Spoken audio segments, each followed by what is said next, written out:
వద్దన్న కూడా వరదలేదు ఇదేం సరిగ్గా ఇదే ముల్లడి ఎండ్రా ముల్లడి ఎండ్రా ఆండ్రా కూర్చో వస్తుంది అన్నంటే చూపి అంతకాయ తీస్తానా నేను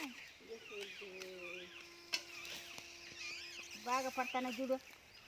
బాగా పడతాండ వంగి వంగి కొయ్ చిన్నక్క బర్లేదే చిన్నక్క కూడా గడపారు కూడా వేస్తాను చిన్నక్క ముందరకు పో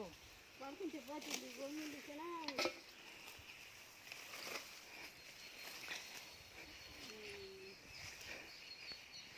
ఇట్లా కనపడలేదే ఒకవేళ పెళ్ళి అయింది అనుకో మడి తెచ్చినప్పుడు పెట్టింది ఆపేసి ఇంకొకసారి స్టార్ట్ చేయి